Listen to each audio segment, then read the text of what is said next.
বাদশা CC. কিন্তু আমার মন বলে বাংলাদেশের মানুষের কলিজায় যতটুকু দরদ রয়েছে ইসলামের প্রতি, নবীর প্রতি, মুসলমান ভাই বোনদের প্রতি, বাংলার মুসলিম যুবকের কলিজায় যতটা দরদ রয়েছে, আমার তো মন বলে বাংলার বর্ডার যদি ফিলিস্তিন হতো, গাজা যদি বাংলাদেশের বর্ডার হতো, তাহলে আমাদেরকে বলতে হতো না, আওয়াজ দিয়ে জাগাতে হতো না, বরং আলেমদের নেতৃত্বে কোটি কোটি যুবক জিহাদ করতে তৈয়ার ছিল। প্যারে হাজিরিন, কিন্তু না, আমরা সেটা পারি না, কারণ আমাদের বর্ডার না। আমাদের জন্য অনেক বাধা পেরিয়ে ফিলিস্তিনে যেতে হবে। আমাদের জন্য করণীয় যেটা, সেটা হলো প্রতি নামাজের শেষে ফিলিস্তিনের গাজার মুসলমানের জন্য চোখের পানি ফালায় আল্লাহর কাছে কান্দ, ইয়া হাইয়্যু ইয়া কাইয়্যুম বিরহমাতিকা নাস্তাগীস। আল্লাহ, তুমি বদরে যেভাবে তোমার বন্ধুদেরকে সাহায্য করেছো, তোমার গাজার বন্ধুদেরকেও তুমি এইভাবে সাহায্য করো। এতটুকু কথা বাংলার এই বরিশাল ফিরোজপুরের মাটি থেকে নামাজ শেষে আপনার বলা, এটা আমার আপনার ইমানি দায়িত্ব। যদি এতটুকুও বলি, তাহলে আমরা আল্লাহর তোমার হামা, আবার বলেছেন মাল হামা। আমি শুধু নরম হয়ে আসি নাই, সময় মতো আমি নবী গরমও। ঠিক কিনা জোরে বলেন? আজ যে জুলুম হচ্ছে গাজায়, মুসলমান যদি এই মুহূর্তে কোথায় গরম হওয়া লাগবে এটা জানতো আর মানতো, ইসরায়েলের বাপেরও ক্ষমতা ছিল না হামলা করার। আজ যদি সৌদির বাদশা, মিশরের বাদশা, জর্দানের বাদশা, আরব বিশ্ব যদি আমার আল্লাহর বলে দেওয়া আমার নবীর সেই থিওরি তারা মানতো, নবীর আদর্শ তাদের মধ্যে থাকতো, সাহাবায়ে কেরামের সেই আখলাক তাদের ভিতরে থাকতো, কোথায় গরম হতে হয়, কোথায় নরম হতে হয়, কোথায় আওয়াজ উঁচা করতে হয়, কোথায় আওয়াজ নিচু করতে হয়, এই জিনিস যদি মানতো আর জানতো, তাহলে আমেরিকা ভূমধ্য সাগরের তার রণতরী নিয়ে আসার দুঃসাহস দেখাতো না। এই দুঃসাহস আমেরিকা করতো না। কিন্তু না, তারা নীরব, তারা নীরব, কোনো আওয়াজ নাই, কোনো আওয়াজ নাই, প্রতিবাদ নাই, এখানে আওয়াজ উঁচু নাই, এখানে তাদের শরীরে রক্তে গরম হয় না। এখনো কোনো কোনো মুসলিম দেশের বাদশা বিশ্ব গায়িকা শাকেরারে এনে গান গায়া গানের অনুষ্ঠান করে, অথচ ফিলিস্তিনের গাজার শিশু না খায়া মরতেছে। স্বর্ণের কমটে বসে বাথরুম করে, এখনো গাজার শিশু না খায়া মরে। কি জবাব দিব আমার আল্লাহর কাছে? বলো, আল মুসলিমুন কা জাসাদিন ওয়াহিদ ইন ইশতাকা আইনুহু ইশতাকা কুল্লুহু। পৃথিবীর সমস্ত মুসলমান একটা দেহ। পৃথিবীর একজন মুসলমান যদি কোনো প্রান্তে আহত হয়, রক্ত ঝরে, আর রাসূল বলে গেছেন মনে করবা গোটা বিশ্ব মুসলমানের রক্ত ঝরেছে। আমার নবীর হাদিস তুমি কোথায় রেখেছো? সৌদির বাদশা বলো। আমার নবীর হাদিস কোথায় রেখেছো? জর্দানের বাদশা দ্বিতীয় আব্দুল্লাহ বলো। এখনো তুমি মুসলমানের সাথে মুনাফিকি করো। তুমি ইরানের সেই বোমাগুলি, রকেটগুলি তুমি নিজে আটকায় দিছো আমেরিকার পক্ষ নিয়ে, অথচ একটা মুসলিম দেশ তুমি জবাব দেওয়ার জন্য রেডি থাকো আল্লাহর আদালতে। আল্লাহর আদালতে জবাব দেওয়ার জন্য রেডি থাকো। মুসলমানের ভিতরে নবীর যুগে মুনাফিক ছিল, এই যুগেও মুসলমানের ভিতরে মুনাফিক আসেনি না নাই? মুসলমানের সুরত ধরে মুনাফিকে করে। প্যারে হাজিরিন, জবাব দেওয়ার জন্য রেডি থাকো, মিশরের আদালতে মাপ পেয়ে যাব। ঠিক কিনা জোরে বলেন? আমরা আল্লাহর আদালতে দায় মুক্ত হয়ে যাব। যাদের ক্ষমতা ছিল কাঁধে কাঁধ মিলে জিহাদ করার, যারা ছিল তাদের পাশে, তারা জিহাদে শরিক না হয়ে আল্লাহর আদালতে আসামি হবে। আমরা জিহাদে করার শক্তি নাই, সুযোগ নাই, মনের ইচ্ছা আছে কিন্তু সুযোগ নাই। কিন্তু দোয়া করার তো অবস্থান, আর যার যার অবস্থান থেকে সুযোগ রয়েছে। ফিলিস্তিনের মানুষের পক্ষে ইসরায়েলের ইহুদিদের পণ্য বয়কট করার সুযোগ আমাদের রয়েছে। আজ থেকে যদি সিদ্ধান্ত নেই ইহুদি পণ্য একটাও আমার ঘরে আর ঢুকবে না, যদি এটা আমল করতে পারি, হাসরের মাঠে ফিলিস্তিনের অবুঝ বাচ্চারা যখন আমার বিরুদ্ধে আল্লাহর আদালতে মামলা দিবে, তখন আমি আল্লাহর আদালতে জবাব দেওয়ার ব্যবস্থা হয়ে যাবে।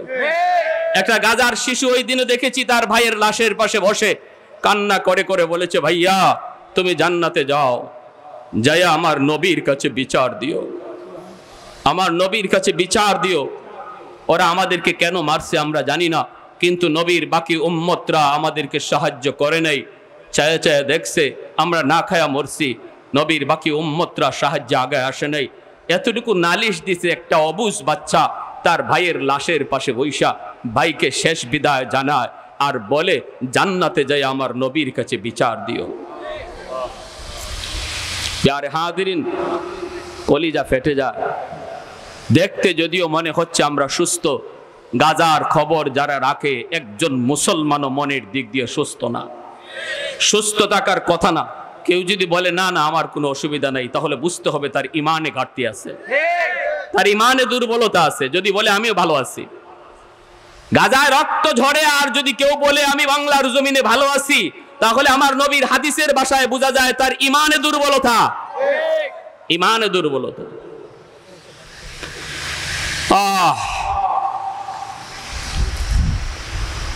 প্যারে হাজিরিন, এজন্য সময় মতো আওয়াজ চাই, সময় মতো আওয়াজ। আমার রসুল সময় মতো গরম হয়েছেন, আমাদেরও সময় মতো গরম হতে হবে। আল্লাহ বলেন আশিদ্দাউ আলাল কুফার, মুহাম্মাদুর রাসূলুল্লাহ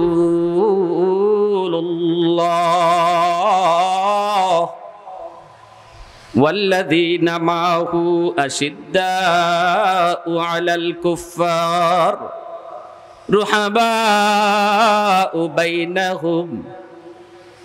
আল্লাহ পাক বলেন আমার হাবিব এবং হাবিবের হাতে গড়া সাহাবায়ে কেরামের আদর্শ হলো তারা জায়গা মতো অতি গরম, আবার জায়গা মতো তারা অতি নরম। নিজেদের ভিতরে কোনো দ্বন্দ্ব নয়, নিজেরা তারা গরম হয় না। মুসলমানে মারামারি নয়, কাটাকাটি নয়। কারণ মুসলমানের সাথে আমার সম্পর্ক হলো ইমানের সম্পর্ক। রক্তের সম্পর্কের চেয়ে ইমানের সম্পর্ক আল্লাহর কাছে বেশি গভীর, বেশি দামি।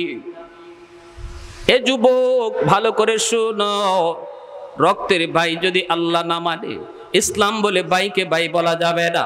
রক্তের বাবা যদি রাসূল না মানে, ইসলাম বলে বাবাকে বাবা মানা যাবে না, ঠিক কিনা? কিন্তু পৃথিবীর কোন এক প্রান্ত থেকে যদি কোনো মুসলমান আওয়াজ দিয়া বলে আমি মুসলমান, আমি ইমানদার, এক আল্লাহর গোলাম, এক নবীর উম্মত, তাহলে ইসলাম বলে তুমি আওয়াজ দিয়া ফিরোজপুর থেকেও বলবা আমি তোমার ভাই, তুমি আমার ভাই। তাহলে রক্তের সম্পর্ক বেশি দামি না ইমানের সম্পর্ক বেশি দামি? এজন্যই নূহ আলাইহিস সালাম তিনি যখন কেনান পানিতে ডুবে মরে যায়, নূহ নবী বলেছিলেন মালিক ওই যে আমার সন্তান কেনান পানিতে ডুবে মারা যাচ্ছে, আল্লাহ তুমি আমার সন্তানকে বাঁচাও।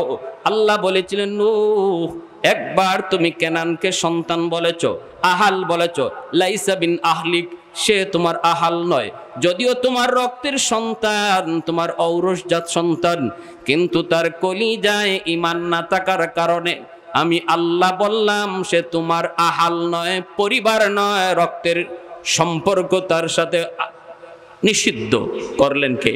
আল্লাহ। আরো জোরে আল্লাহর গোলাম। এত মায়া করে আল্লাহ আমাকে আপনাকে বানাইলেন, এত মায়া, এত মায়া। শয়তান আল্লাহর সাথে চ্যালেঞ্জ করে এসেছে, মালিক যেই মানুষের কারণে আজ আমি ইবলিস লানতের তখ্ত গলায় নিয়ে জাহান্নামী হয়েছি, এই মানুষ কেমন করে জান্নাতে যায় আমি ইবলিস দেখব, আমি ইবলিস দেখব। ডানে বামে সামনে পিছনে সর্ব জায়গায় ষড়যন্ত্রের জাল বিছায়া রাখব। আল্লাহ বলেন ইল্লা ইবাদাকা মিনহুমুল মুখলাসিন, কিন্তু আমার মুখলিস বান্দাদেরকে তুই কোনো ক্ষতি করতে পারবি না। কারা আল্লাহর মুখলিস বান্দারে? যুবক যারা দিলের ভিতরে আল্লাহ, হাতের মধ্যে দুনিয়ার কাম, কিন্তু দিলের ভিতরে বসায় রাখছে কারে? একটু জোরে বলেন কারে?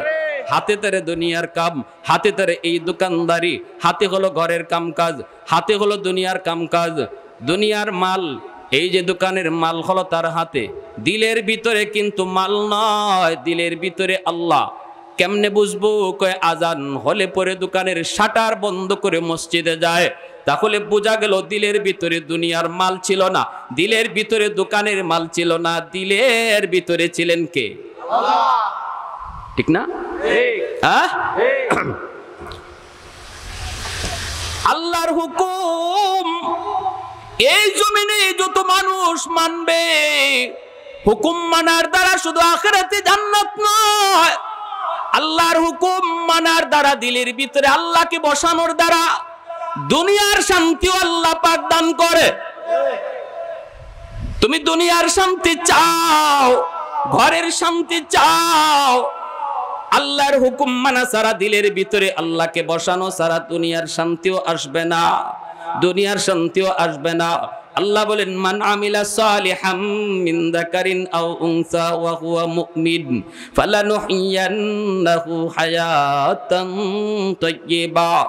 রব্বুল আলামিন এই আয়াতের ভিতরে তিনি পরিষ্কার জানায় দিয়েছেন, ঈমানের সাথে যদি কেউ নেক আমল করে, কে না নেক আমল বেশি বেশি করে, কে নেক আমল বেশি বেশি করে, কয় তার দিলের ভিতরে আল্লাহ বসাইছে, সেই তো বেশি বেশি নেক আমল করে। দুনিয়ার কোনো কাম তারে নামাজ থেকে বিরত রাখতে পারে না, দুনিয়ার কোনো যায় ঝামেলা তাকে আল্লাহর হুকুম থেকে দূরে রাখতে পারে না, কারণ তার দিলের ভিতরে দুনিয়া নয়, দিলের ভিতরে আল্লাহকে বসায় রাখছে রে যুবক। এজন্য আল্লাহ পাক কই, এই মানুষটার ক্ষেত্রে আমার ওয়াদা হলো, আমি তারে দুনিয়াতেও শান্তির জীবন, সুখের জীবন তারে দান করব। নতুবা আমি আপনি যেই পরিমাণ গুনাহ করি, এই গুনার কারণে গজব ধেয়ে আসতে চায়, গুনাহ গজবটাই না নিয়ে আসে, আর নেক আমল শান্তিটাই না নিয়ে আসে।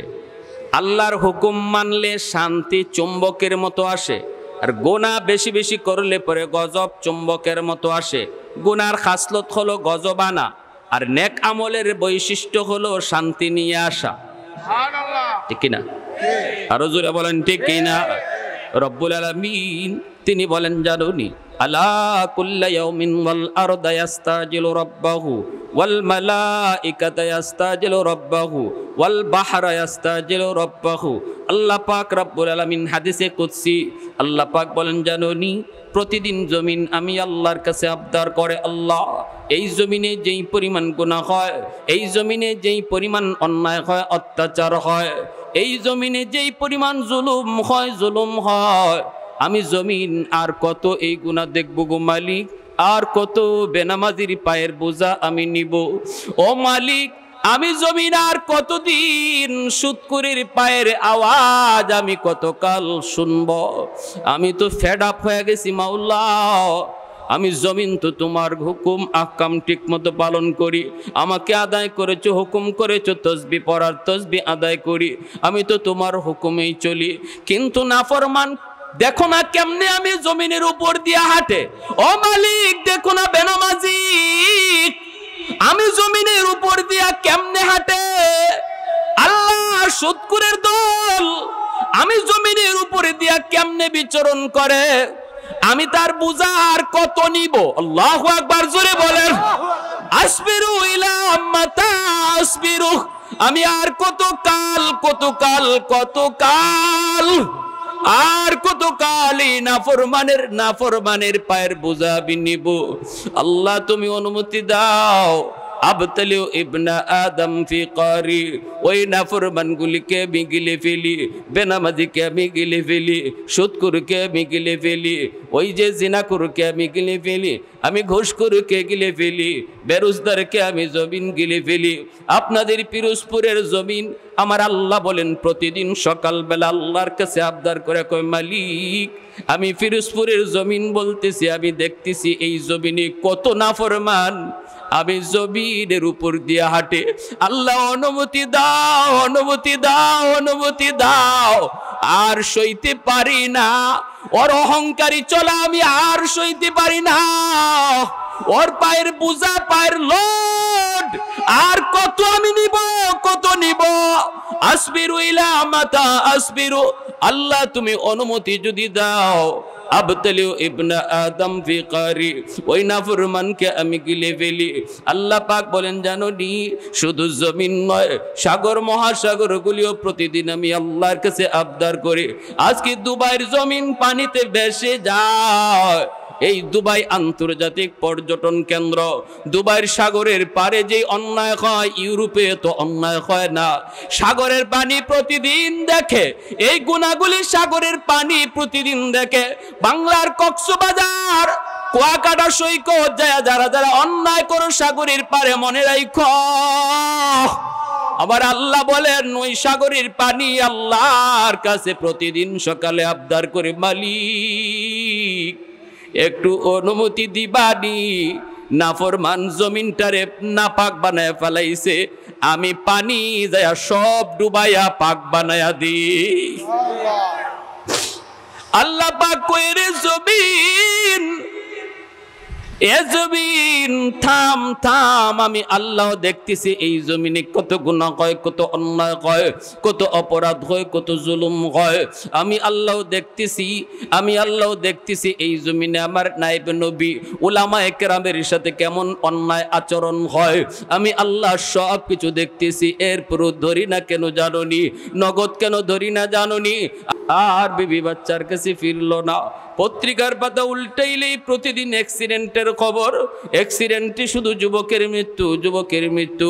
এই কথাগুলি ইয়াদ কইরা যদি কোনো যুবক চোখের পানিটা চাই রেখো, আল্লাহ যা করেছি জীবনে ভুল করেছি আর করবো না গো আল্লাহ, তার এই কথাটা কেউ শুনলো না, কেউ দেখলো না, তার গুনার কথা কেউ জানলো না। আল্লাহ পাক রাব্বুল আলামিন তার কথা শুনলেন, মুহূর্তের ভিতরে তার নামটাকে আল্লাহ পাক গুনাহগারের তালিকা থেকে কাইটা ওলির তালিকায় উঠায় দেয়। একটু জোরে আওয়াজ দিয়ে সুবহানাল্লাহ, আর একটু জোরে সুবহানাল্লাহ, মুসলমানের আওয়াজে সুবহানাল্লাহ। এজন্য আল্লাহ পাক কয় শুনো, আমি আল্লাহ দেখি, আমি আল্লাহ দেখতেছি এই জমিনের ভিতরে কত গুনাহ হয়, কত অন্যায় হয়, কত অপরাধ হয়। এই জমিন আমি ভালো করে দেখতেছি, ভালো করে আমি আল্লাহ শুনতেছি, ভালো করে সব বুঝতেছি। এরপরও ধরি না শুধুমাত্র এই মানুষকে আমি নিজের হাত দিয়া বানাইছি, এত আদর করে বানাইছি, এত মায়া করে বানাইছি, কখন জানি আমার বান্দা আমার কাছে ফিরে আসে, এই আশায় আমি আল্লাহ তার সুযোগ দিয়া রাখছি, সুযোগ দিয়া রাখছি। জানোনি এই জমিনের ভিতরে চার দল যতদিন থাকবে, আল্লাহ বলতেছেন সুবহানাল্লাহ, জোরে বলেন কয় দল? আরো জোরে বলেন কয় দল? আরো জোরে কয় দল? আওয়াজ আওয়াজ সময় মতো উঁচা করার লাগবে তো, লাগবে তো ইনশাআল্লাহ, রাজি আছি তো ইনশাআল্লাহ। কয় দলের কথা আল্লাহ বলতেছেন? চার দল জমিনের ভিতরে যতদিন থাকবে ততদিন আমি আল্লাহ এই জমিন টিকায় রাখবো, আযাব গজব থেকে দূরে রাখবো, রহমতের চাদর দিয়ে ঢেকে রাখবো। লাউলা মাশাইখু রুক্কা ওয়াশ-শাবাবু খুশশা ওয়াল আতফালু রুদ্দা ওয়াল আনআমু রুত্তা লাজাআলতুস সামাআ হাদিদা ওয়াল আরদা খাফসাফা والتراب رمادا وما أنزلت من السماء قطرا وما أنبت من الأرض نباتا بل أنزلت عليكم العذاب। প্রথম দল হলো আমার কিছু বৃদ্ধ বান্দা বান্দি। ওই বৃদ্ধ বান্দা বান্দি বয়স আমি আল্লাহ তার নিয়ে নিছি, এখন সে বৃদ্ধ হয়ে গেছে, যৌবনের শক্তি তার গায়ে নাই, যৌবন আমি আল্লাহ কেড়ে নিয়েছি, সে নিজে নিজে বৃদ্ধ হয়ে নাই রে জমিন। আমি আমার বান্দা যৌবনে আমার হুকুম ঠিক মতো আদায় করত, যৌবনে মসজিদে আইসা নামাজ পড়ত, যৌবনে সুন্দর করে সেজদা দিত, যৌবনে সুন্দর করে রুকু করত।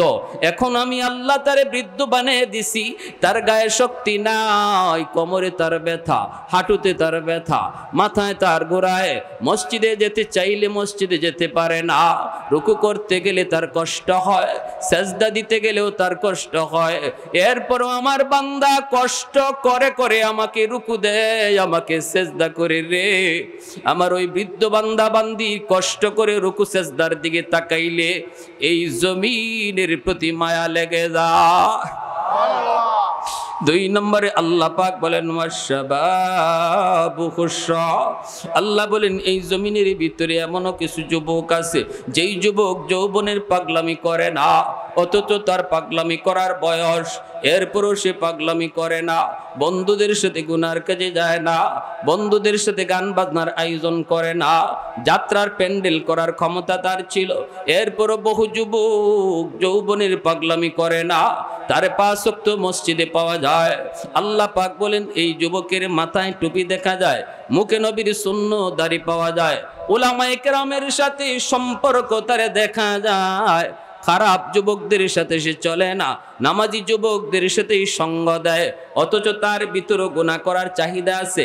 এরপরও আমার ওই যুবক বান্দাটা যখন দিলের ভিতরে আমি আল্লাহর প্রেম তার অন্তরের ভিতরে জমায় নেয়, দুনিয়ার নাপাক প্রেম ভালোবাসা অন্তরে জন্ম দেয় না, জায়গা দেয় না, ওই যুবকের কলিজার দিকে যখন আমি আল্লাহ তাকাই, তখন এই গুনাহগার জমিনের প্রতি আমার মায়া লেগে যায়।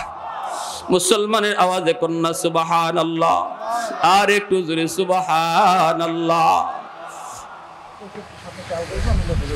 এই হলো 2 দল। 3 নাম্বার দল আল্লাহ বলেন ওয়াল আতফালু রুদ্দা, জমিনের ভিতরে ঘরে ঘরে কিছু শিশু বাচ্চা আছে। আল্লাহ বলেন যখন এই জমিনের ভিতরে মানুষের গুনার কারণে গজব আসতে চায়, তখন আমি আল্লাহ তাকায়া দেখি তার ঘরে কিছু অবুঝ নিষ্পাপ শিশু বাচ্চা আছে। এই গজবের ভিতরে শিশুটাও পড়ে যায়, অথচ শিশুদের উপরে শরীয়তের কোনো বিধিবিধান নাই, তার উপরে নামাজ নাই, তার উপরে রোজা নাই, তার উপরে শরীয়তের কোনো বিধিবিধান নাই। গুনাহ যদি করছে তার মায়, গুনাহ করছে তার বাবায়, গুনাহ করছে তার বড় ভাইয়ে, এদের কারণে যখন গজব আসতে চায়, ওই শিশুটার দিকে যখন আমি আল্লাহ তাকাই যে এই গজবের ভিতরে তো বাচ্চাটাও পড়া যায়, তখন ওই বাচ্চার খাতিরে আমি আল্লাহ গজব থেকে সবাইকে বাঁচাইয়া দেই। আওয়াজ দিয়ে কোন সুবহানাল্লাহ। 4 নম্বরে নবীজি বলেন আল্লাহর কথা ওয়াল আনআম রুত্তা, এই জমিনের ভিতরে কিছু পশু পাখি, হাঁস মুরগি গরু ছাগল আছে, এই পশু পাখির উপরে শরীয়তের কোনো বিধিবিধান নাই, নামাজ নাই, রোজা নাই, হজ নাই, যাকাত নাই। যদি আসমানি জমিনি গজব মানুষের গুনার কারণে জমিনে আসে, তাহলে পশু পাখিগুলোও গজবে পড়া যায়। তখন আমি আল্লাহ ওই পশু পাখির দিকে খেয়াল করে এই জমিনকে গজব থেকে বাঁচাই। জোরে কোন সুবহানাল্লাহ, আর একটু জোরে সুবহানাল্লাহ। প্যারে হাজিরিন, আজকে যেই পরিমাণ অন্যায় অপরাধ দুবাইতে হয়, আজকেও পত্রিকায় দেখেছি ইউরোপেও যারা উলঙ্গ চলে তাদের দেশেও এত অন্যায় হয় না।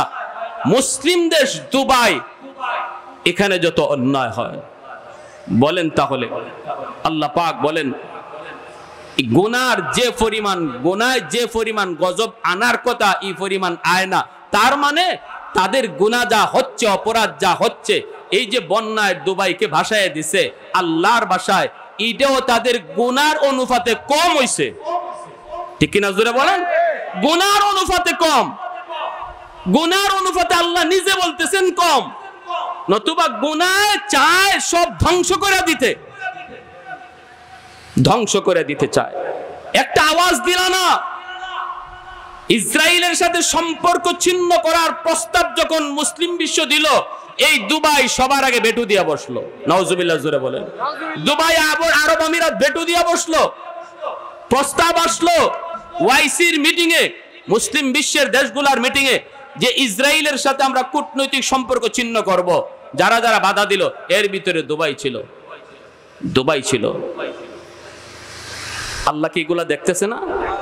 আল্লাহ কি এগুলা শুনতেছে না? আওয়াজ দিয়া কোন প্যারে হাজিরিন, এজন্য ভালো করে শুনেন, আমরা আমাদের জায়গা থেকে যা করার তা করতে হবে। একটু আওয়াজ দিতে রাজি আছেন সবাই আমার সাথে ইনশাআল্লাহ? পশ্চিমাদের চোখ পড়েছে কাবা ঘরের প্রান্তরে, কাবা শরীফের দিকে নজর পড়ছে কি পড়ছে না বেঈমানদের? মসজিদে আকসার দিকে, গাজার মসজিদে আকসা ফিলিস্তিনের জমিনে ইহুদিদের কুনজর পড়ছেনি না পড়ছে না? আওয়াজ দিয়া বলেন ঠিক কিনা? পশ্চিমাদের চোখ পড়েছে কাবা ঘরের প্রান্তরে, ব্রিটিশ দালাল দল বেঁধেছে ধ্বংস করতে চায় করে। পশ্চিমাদের চোখ পড়েছে কাবা ঘরের প্রান্তরে, ব্রিটিশ দালাল দল বেঁধেছে ধ্বংস করতে চায় করে। আল্লাহ পাকের ঘর তোর সাহস থাকলে ধর, আল্লাহ পাকের ঘর তোর সাহস থাকলে ধর, দো জাহানের মালিক যিনি পবিত্র কাবা। ওই আরবের দিন বাঁচাতে সত্য ন্যায়ের মুক্তি চাই, মুহাম্মাদের বাহিনী আজ আসলে তোদের রক্ষা নাই। ওই আরবের দিন বাঁচাতে সত্য ন্যায়ের মুক্তি চাই, মুহাম্মাদের বাহিনী আজ আসলে তোদের রক্ষা নাই। আওয়াজ দিয়া দুইটা হাত উপরে উঠাইয়া, গায়ে যদ্দুর শক্তি আছে শক্তি নিয়া, গলায় যদ্দুর আওয়াজ আছে আওয়াজ দিয়া, ফিলিস্তিনের পক্ষে আওয়াজ দিয়া যদি গলা ভাঙ্গে, এটাও হাসরের ময়দানে আমার পক্ষে সাক্ষী হবে, ঠিক না? গায়ের শক্তি দিছে কে? গলায় আওয়াজ দিছে কে? এই শক্তি আওয়াজ বের হবে কার জন্য? তাহলে বলো, মুহাম্মাদুর রাসূলুল্লাহর বাহিনী আসেনি? আরো জোরে আসেনি? একটু দাঁড়াও, জেগে উঠো ওহে মুসলমান, আর কতদিন দিন ইসলামের সইবে অপমান। একটু দাঁড়াও, জেগে উঠো ওহে মুসলমান, আর কতদিন দিন ইসলামের সইবে অপমান। রক্ত দিয়ে পবিত্র ওই মক্কা মদিনা, সেই জমিনে ইহুদিরা চলতে পারে না। নূর মক্কার ইসলাম তার তাকলো কি আর দাম, বন্দিশালায় তাকে যদি আল-আকসার ইমাম। ওই আরবের দিন বাঁচাতে সত্য ন্যায়ের মুক্তি চাই, মুহাম্মাদের বাহিনী আজ আসলে তোদের রক্ষা নাই। পশ্চিমাদের চোখ পড়েছে কাবা ঘরের প্রান্তরে, ব্রিটিশ দালাল দল বেঁধেছে ধ্বংস করতে চায় কারে। আল্লাহ পাকের ঘর, তোর সাহস থাকলে ধর, দো জাহানের মালিক যিনি পবিত্র কাবা। ওই আরবের দিন বাঁচাতে সত্য ন্যায়ের মুক্তি চাই, মুহাম্মাদের বাহিনী আজ আসলে তোদের রক্ষা নাই। আরেকটা বার দুই হাত উপর উঠে বলো, মুহাম্মাদুর রাসূলুল্লাহর বাহিনী আসেনি? এ যুবক, ইমাম মাহদীর সৈনিক আসেনি? এরা দাজ্জালের সৈনিক হতে চায়, আমরা ইমাম মাহদীর সৈনিক হতে চাই, ঠিক কিনা? জোরে বলো আল্লাহু আকবার, আরো জোরে আল্লাহু আকবার, আল্লাহু আকবার। মুসলমানের আওয়াজে মাইকটা হাতে নিয়ে একটা স্লোগান দেন। মুসলমানের কাছে নারায়ে তাকবীরের আওয়াজ আছে, আর আমেরিকার কাছে পারমাণবিক বোমা আছে। পারমাণবিক বোমার চেয়েও নারায়ে তাকবীরের পাওয়ার বেশি।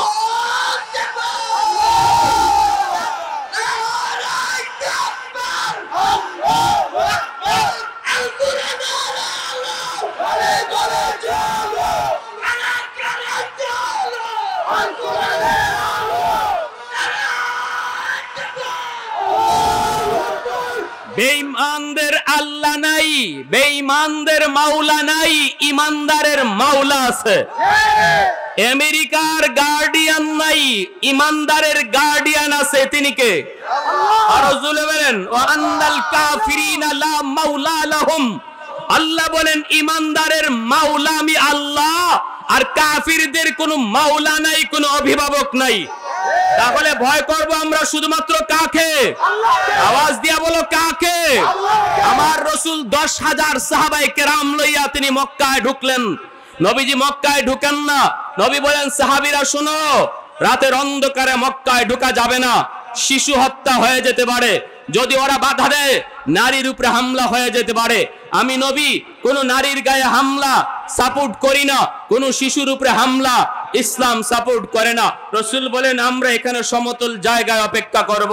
আমি শুনাইতেছি আপনাদেরকে আমার রাসূলকে যে আল্লাহ বলেছেন, নবী সময় মতো খুব নরম, সময় মতো খুব গরম।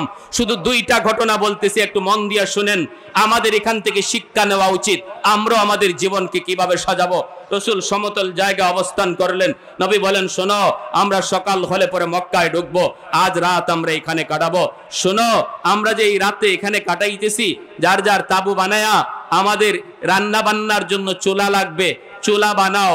আবার বাথরুমও লাগবে, বাথরুম বানাও। 10,000 সাহাবায়ে কেরামের জন্য যেই পরিমাণ চুলা লাগবার কথা, আল্লাহর রাসূল বলেন চুলা ডাবল বানাও, বেশি বানাও। আর বাথরুম 10,000-এর জন্য যা লাগবে রসুল বলেন অর্ধেক কম বানাও। সাহাবায়ে কেরাম বুঝেন নাই বিষয়টা, যে রসুল চুলা বেশি বানাইতে বললেন কেন আর বাথরুম কম বানাইতে বললেন কেন, বুঝেন নাই প্রথমে, বুঝছেন পরে। ঠিক কিনা জোরে বলেন? তাহলে বোঝা গেল যুদ্ধের রণকৌশল পৃথিবীর মধ্যে সবচেয়ে বেশি জানতেন আমার আপনার নবী। এজন্য দা 100 বই লিখেছে বিজ্ঞান একজন দার্শনিক, সে বলেছে আমি পৃথিবীর 100 জন মনীষীর জীবনী নিয়ে গবেষণা করে দেখলাম, সবার উপরে 1 নম্বরে শ্রেষ্ঠ মনীষীর নাম যার লিখতে হয় তিনি হলেন ইসলাম ধর্মের নবী মুহাম্মদুর রাসূলুল্লাহ। সে বলেছে আমি এমন কোন সেক্টর পাই না যেই দিকটাতে মুহাম্মদুর রাসূলুল্লাহর 2 নম্বরে রাখা যায় আর একজনকে আগায় দেওয়া যায়, এমন কোন একটা সেক্টর আমি পাই নাই, বরং সব জায়গায় দেখেছি মুহাম্মদুর রাসূলুল্লাহ সবার আগে। মক্কার লিডার আবু সুফিয়ান সন্ধ্যা রাত্রে লোক পাঠাইছে, সিআইডি পাঠাইছে, কয় যাও তো মুহাম্মদ কি পরিমাণ লোক লই আইছে, তুই যাই একটু দেখে আয়, সকালবেলা যে যুদ্ধ করব আগে কি পরিমাণ সৈন্য সাথে আছে এটা তো বোঝা দরকার। সিআইডি আসছে, পাহাড়ের উপর থেকে তাকাইছে, এই অবস্থায় সাহাবায়ে কেরাম তাদের খানা দানা রেডি করার জন্য চুলায় আগুন জ্বালাইছেন। 10,000 মানুষের জন্য চুলা যেই পরিমাণ লাগবে রসুল এই পরিমাণই বানাইছেন না এর চেয়ে ডাবল বেশি বানাইছেন? এখন পাহাড়ের উপর থেকে সিআইডি যে এসেছে ধারণা করতো যে কি পরিমাণ সাহাবী রসুলের সাথে, কি পরিমাণ মুজাহিদ নবীর সাথে, এটা দেখার জন্য আসছে সিআইডি। ও পাহাড়ের উপর থেকে তাকায় দেখে পুরা ময়দান জুড়ে খালি চুলা আর চুলা, আগুন আর আগুন। এখন সিআইডি মনে মনে কয় রাম রাম রাম রাম রাম, আমি আসছি মানুষ গণবো, এখন তো দেখি মানুষ কি গণবো, চুলায়ন না গণতে হইব, চুলা তো আগে গণতে হবে। এই অবস্থা দেখে সে ভাবতেছে একজনের জন্য তো 1 চুলা বানানো হয় নাই, অন্তত একটা চুলার মধ্যে 10 জন 20 জনের খানা পাক হয়, ঠিক না? তাহলে যেই পরিমাণ ময়দানে চুলা দেখা যাইতেছে, যদি 10 জনের খানাও এক এক চুলায় পাক হয় তাহলে মুহাম্মদুর রাসূলুল্লাহর সাথে যে কি পরিমাণ সৈন্য আইছে এটা গণ্য শেষ করা যাইত না। ইয়ে ব্যাগ গিয়ারে দৌড় দিছে আবু সুফিয়ানের কাছে মক্কার লিডার, যায় বলতেছে উস্তাদ তাড়াতাড়ি ময়দান ছেড়ে ভাগো, যুদ্ধ লাগবে না। কি পরিমাণ সৈন্য যে মুহাম্মদের সাথে আছে এর হিসাব নাই। কস না তুই একটু ধারণা করে ক না। কের ধারণা? মানুষ গণ্য কখন? চুলার হিসাব নেও, চুলার আগে চুলার হিসাব নাও। আবু সুফিয়ান কয় মানে? যেই পরিমাণ চুলা দেখলাম জ্বালানো হয়েছে রান্না করার জন্য, এই হিসাব করলে আমার কাছে মনে হয় মুহাম্মদুর রাসূলুল্লাহর সাথে না হইল 50-60 হাজার মানুষ আইছে, অথচ আল্লাহর নবীর সাথে মাত্র কয় হাজার? 10,000। কয় হাজার? কয় হাজার? 10,000। সাথে সাথে আবু সুফিয়ান কয় কসকি বলে জি 50 থেকে 60 হাজার মানুষ হবে। আবু সুফিয়ান কয় তাহলে তো যুদ্ধ করার জন্য একটু হিসাব কিতাব করে করতে হবে, আগে বুঝতে হবে মানুষ কি পরিমাণ। আবু সুফিয়ানের রাতের বেলা ঘুম নাই, সকালবেলা যুদ্ধের নেতৃত্ব দিবে সে। ফজরের আগে আরেকজন সিআইডি পাঠাইছে, কই তুই যাইয়া দেখে আস যে ভোর রাত্রে যে রিপোর্ট দিল তার রিপোর্ট সঠিক না বেঠিক, তুই যাই একটু দেখে আয় কি পরিমাণ সৈন্য নিয়ে মোহাম্মদ আসলো। সে আসছে যে টাইমে, এই টাইমে সাহাবায়ে কেরাম ঘুম থেকে ওইটা অজু বানাইবেন। অজু বানানোর আগে বাথরুম ধরেনি না ধরে না? হ্যাঁ, বাথরুমের সামনে গিয়ে সবাই দাঁড়াইছেন। এখন বলেন তো বাথরুম কি 10,000-এর অনুপাতে বানানো হয়েছে না অর্ধেক কম বানানো হয়েছে? কম বানানো হয়েছে। যদি বাথরুম কম হয় তাহলে লাইন হয়নি না হয় না?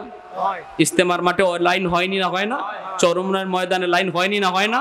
যত বাথরুমই আপনি বানান মানুষ অনুপাতে বাথরুম কম, ঠিক না? এজন্য লাইন হয়ে গেছে।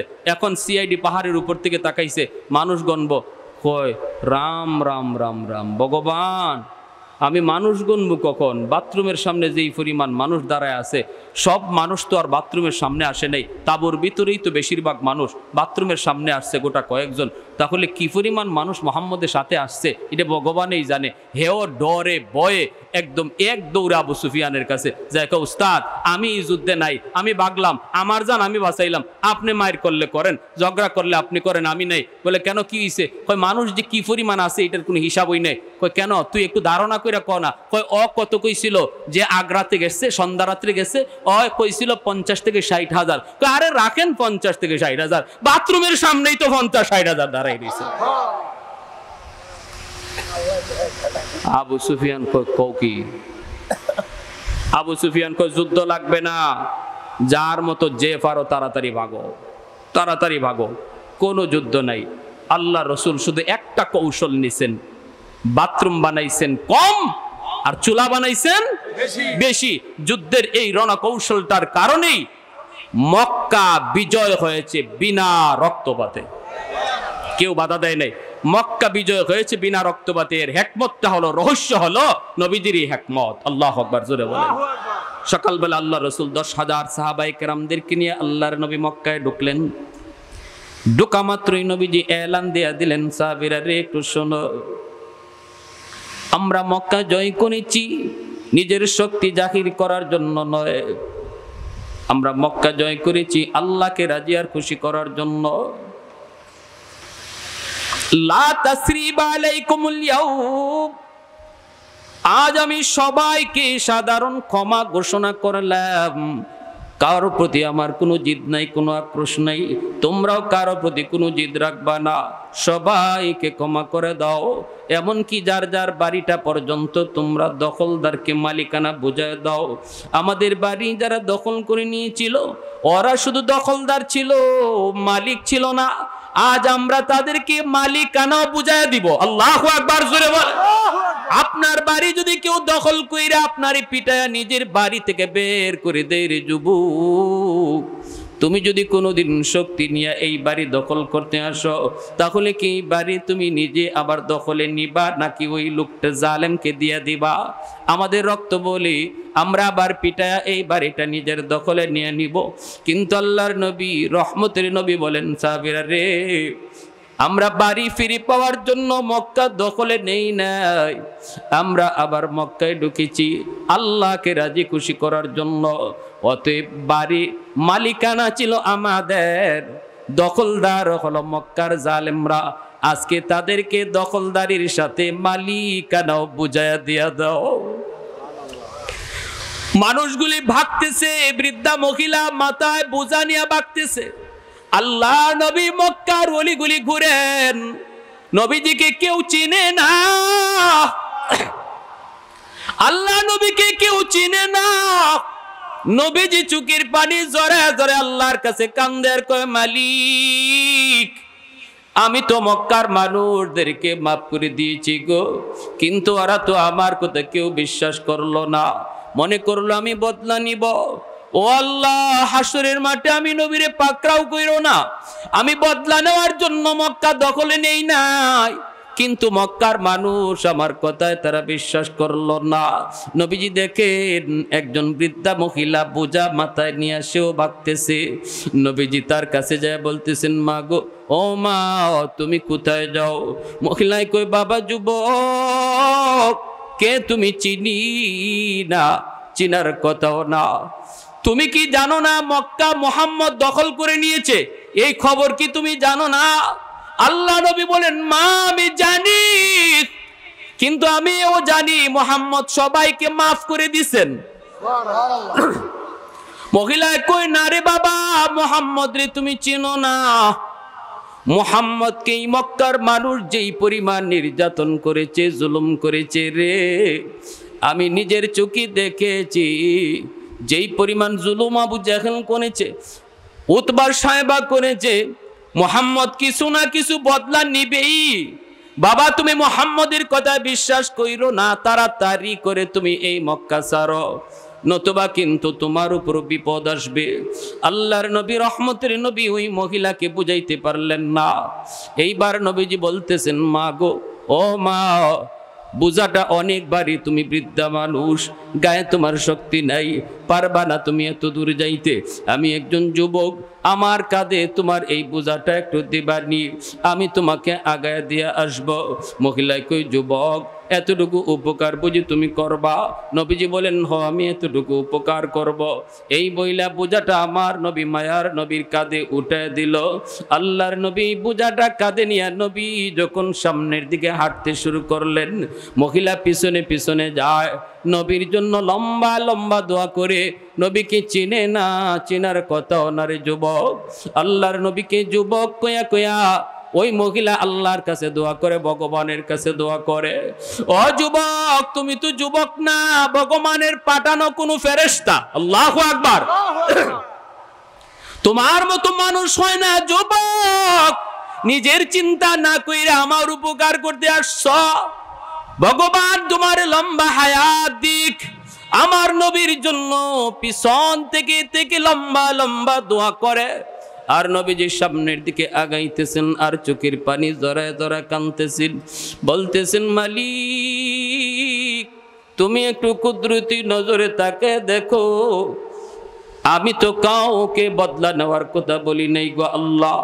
হাসরের মাঠে আমি নবীর তুমি পাকড়াও, তুমি করবা না। এই বইলা বইলে নবীজি কান্দেন, চোখের পানি জড়ায় জড়ায় পাহাড়ের দিকে যান। পাহাড়ের কিনারাতে যাওয়া মাত্রই মহিলা পিছন থেকে ডাক দেয়া কই, যুবক আর সামনে যাওয়া লাগবে না, এই জায়গায় তুমি বোঝাটা নামায় দাও, আর যাওয়া লাগবে না বাবা যুবক, অনেক কষ্ট তুমি করেছ। নবীজি বোঝাটা নামায় দিয়া নবী চলে আসবেন। নবীজি কথা কন না, কথা বলতে পারেন না। নবীজি তো তিনি জানেন তিনি তো নবী, কিন্তু মহিলার কাছে পরিচয় দিলেন না। এইবার মহিলায় কই, যুবক যাও, তোমার জন্য ভগবানের কাছে দোয়া করি, কিন্তু তুমি যে মক্কায় যাবা এই রাস্তা দিয়ে যাইও, এই রাস্তা দিয়ে যাইও না। নবী বলতেছেন, মাগো এই দিকে গেলে কি হবে? কই এই দিকে গেলে মুহাম্মদের সামনে পড়ার ভয় আছে। আল্লাহ নবীর চোখ থেকে তখন দরদর করে পানি পড়ে। নবীজি কান্দেন আর বলেন, আর নবী নিজের পরিচয় গোপন রাখতে পারলেন না। এইবার নবী বলতেছেন, মা গো মুহাম্মদ সম্পর্কে তোমার ধারণা কেমন গো মা? মহিলা কই, বাবা মুহাম্মদ অনেক গরম মানুষ, মুহাম্মদ শুধু রক্তপাত পছন্দ করে, ঝগড়া বিবাদ পছন্দ করে, মুহাম্মদ অনেক শক্ত মানুষ। আল্লাহর নবী তখন বলতেছেন, মা মুহাম্মদ শক্ত মানুষ, গরম মানুষ, পছন্দ করে, এই কথাটা যে তুমি বললা, মুহাম্মদকে কোনোদিন দেখছো নাকি মানুষের কথা শুই না? মহিলায় কই, বাবা আমি জীবনে কোনোদিন মুহাম্মদকে দেখি নাই, দেখেছি দূর থেকে, চেহারা আমি চিনি না, চেহারা চিনি না। আমি যা জেনেছি আবু জাহেলের মুখ থেকে শুই না, উতবার মুখ থেকে শুই না, আবু সুফিয়ানের মুখ থেকে শুই না। এইবার নবীজি চোখের পানি মুইছে বলে, মা আর মানুষের কথা শুই না, মুহাম্মদকে চিনতে হবে না, নিজের চোখে মুহাম্মদকে তুমি চিনে নাও। যেই যুবক তোমার বোঝা মাথায় নিয়ে এই পর্যন্ত আসলো, এখন তোমার পাশে দাঁড়ায় আছে, আমি সেই যুবক যার নাম হলো মুহাম্মদ। আমি সেই যুবক, আমি সেই যুবক, আমাকে মানুষ মুহাম্মদ কইয়া ডাকে, আমার আল্লাহ আমাকে রাসূল কয়। এই কথা বলা মাত্রই মহিলা চিৎকার দিয়া মাটিতে পড়ে গেল আর বলতেছে, বাবা মুহাম্মদ এতদিন পর্যন্ত আবু জাহেলের কথা শুনে শুনে তোমাকে আমি পাগল বলেছি, তোমাকে আমি এতটা রক্তপাত মারামারি কাটাকাটি করে এতটা ভেবেছি, আজকে নিজের চোখে দেখে নিলাম। বাবা আমি আর দেরি করতে চাই না, এই মুহূর্তে আমার হাতে হাত রেখা, তোমার হাতে আমার হাত রেখা তাড়াতাড়ি কালেমা পড়ে মুসলমান বানায় দাও। कौनैन मुख्तार खुदा तुमको बनाया, कौनैन मुख्तार खुदा तुमको बनाया, उम्मत का निगाहबान खुदा तुमको बनाया, उम्मत का निगाहबान खुदा तुमको बनाया। मौला मेरा आका मेरा रहमत की नबी है, ताजदार मदीना के तुम्हारे अरबी है, ताजदार मदीना के तुम्हारे अरबी है। अशजार ने देते हैं नबूवत के शहादत, तशकीक कमर में है तो अंगुल की इशारात, तशकीक कमर में है तो अंगुल की इशारा। একটু জোরে সুরে বলি আল্লাহু আকবার, আর একটু জোরে কোন আল্লাহু আকবার। ওই নরম নবীর নরম সাহাবী আবু বকর সিদ্দিক জীবন ভর তিনি নরম, হঠাৎ করে তিনি গরম। এক ইহুদি আবু বকরকে গালি দিল। আবু বকর গালি শোনার পরও তিনি চলে যাইতেছেন, জবাব দেন না। ইহুদি আবু বকরের বাবা তুলে গালি দিল, জবাব দেন না। এইবার ইহুদি আবু বকরকে গরম করার জন্য দ্বীনের নবীর গালি দিয়ে বসলো। সাথে সাথে আবু বকর গরম হয়ে গেলেন। কারণ ইসলামের নীতি হলো আমি আমার গালি সইতে পারবো, আমি আমার বাপ দাদার গালি সইতে পারবো, কিন্তু আমার নবীকে কেউ যদি গালি দেয়, কোন নবীর উম্মত সেটা সইতে পারবে না। আওয়াজ দেয়া বলো ঠিক কিনা? এক ওয়াক্ত যুবকের নামাজ কাজা হতে পারে, কিন্তু আমার নবীকে গালি দিবে কোনদিন